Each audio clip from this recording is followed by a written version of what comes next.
What's up, guys? Welcome to your 63rd Java tutorial.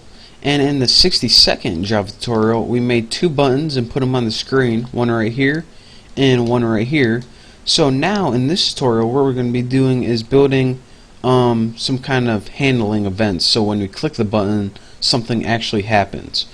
So we're actually going to be building a whole new class called, well, we'll name it something like handler class. But for now, we're just going to be creating the object for it. So let's go ahead and put handler class, and we're probably going to be getting an error right there. And we'll name it handler object equals new handler class. And why are we getting an error? Because we didn't create a class named handler class yet. But trust me, we will. So now let's go ahead and add some action listeners. So reg, which is the name of the first button, we'll just go ahead and add action listener right there. And for the parameter, it takes the object handler. So that's why we needed to create a class before, or excuse me, an object before we created that class. Handler, and let's go ahead and just add the same thing to our other button, which is named custom. There we go, right there. And what this pretty much does, add action listener, is pretty much the beginning of adding pretty much a handler for our buttons. So anyways, let's see, I think that's everything we needed to put in the constructor. So this whole thing right here is your constructor right here. So we want to build another class called handler class, but let's build it outside of the constructor. So end your parentheses, and outside of your constructor, let's add some space right there. Let's go ahead and type private class handler class. And we need to name it handler class because we named this handler class right here. If you name something different up here, create the same down here.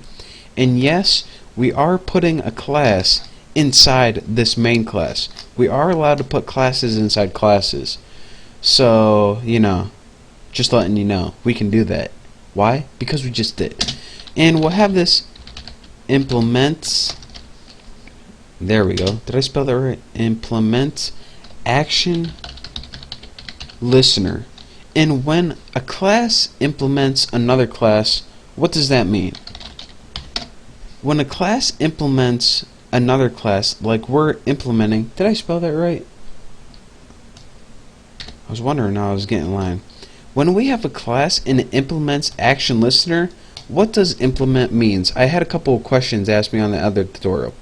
What implement means in a nutshell is we're saying to action listener, alright, we want to use your class in your method, and action listener says, alright, if you implement me, I'll let you use my methods, but you have to overwrite every single method in my class. And we're saying, alright, we're going to inherit all your classes from you, but we promise we're going to overwrite it. And it's a little more complex than that, but in a nutshell, that's basically what it means. So now, any method that's in the action listener class, we're going to have to overwrite it and create one ourselves.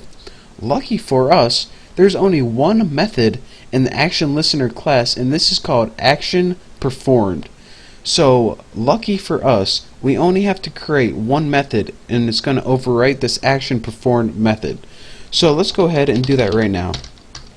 We'll set it equal to public void action performed, just like this, and as a parameter it takes action event. So that's all we have to do, and in the method body, what we write in here is what we want to happen when one of these buttons are clicked. So since we added the functionality of add action listener class to handler, it pretty much, whenever we click this button, this happens. And that's what we're going to create right here, the functionality for it. So whenever we create regular, this is going to happen. Whenever we create custom, this is going to happen. So enough talking, let's just go ahead and do it. What we want to happen is we want J option pane to pop up, which is pretty much a separate window, and we want show message dialog, and I didn't feel like typing it because I was lazy, so I just did that. And this takes a couple of parameters itself, and that is null, and that's just positioning. And let's just go ahead and put string format, put some text on the screen. The first one will be nothing fancy, just %s, and the second argument will pretty much be event, and you'll see what this does later on. Nice little surprise for you. Get action command, just like that. And now I just got to make sure I don't have any errors, and now that we don't, we can go ahead and we can call this main pretty much class. So go ahead to where your main method is for the whole entire program, because that's where we're going to be doing. Now as you can see, you need to import Java X Swing JFrame, and this pretty much lets you use Windows. I already imported it because I didn't want to have to forget. So now we can go ahead and make a GUI object. So GUI, or whatever you name this class, I'm going to name my GUI object GO for GUI object, equals new GUI, doesn't take any parameters in the constructor. And now just put go set default close operation, and you definitely need to have this or else your program isn't going to be able to close. And then you need to put in here jframe dot exit on close. So make sure you have that, it's pretty important. If not, did I spell something wrong? Is, oh, here we go, is undefined for the type GUI, set default close operation. There we go.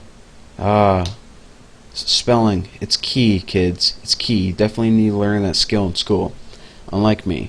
So the next thing we want to do is pretty much set the size for our window, and we can do this with the set size built-in method, and you can set it to anything you want. I'm going to set mine by 300 by 200. And the last thing is you need to make sure it's visible. So go dot set visible, and its boolean value, just set it equal to true. If you set it equal to false, it won't show up, and we do want it to show up. So let's go ahead and run this right here, and here's what we see.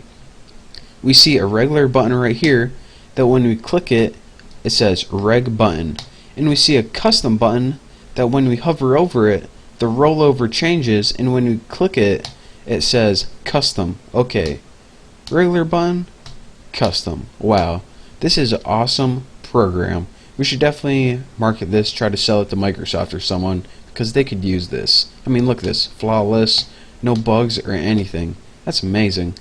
So now let me see how much time I have left on my tutorial. 2 minutes. I'll give you guys a quick little walkthrough of how this works again. I'll just give you guys the meat of the tutorial. We created 2 variables, and those were going to be to store our buttons. Next thing, in our constructor, we added a title to our window. We gave our window a layout, which is pretty much the default layout. We added a regular button, as you can see here, and then we made 2 images, and we stored them in objects B and X. And then we pretty much added another button, a custom button, with the image B by default, and when we rolled over it, we got the image X and we added it to the screen. Lastly, we created a new class which pretty much was to handle the events when we clicked our button. We said, alright, for this regular button we want to have an event when we click it, and for this custom button we wanted to have an event when we clicked it, so they just weren't pretty much plain old buttons just sitting there doing nothing.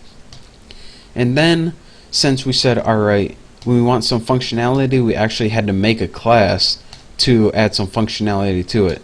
In this event.getAction command, this pretty much just gave you the name of the button. So that's pretty much all that did. Real basic stuff here. And the next tutorial we're going to be going over some other stuff for GUIs as well. We're probably going to be focusing on GUIs and event handling for a little bit, since, you know, it's pretty much one of the coolest things in Java we can do. So thank you guys for watching this tutorial. Don't forget to subscribe, and I will see you next tutorial.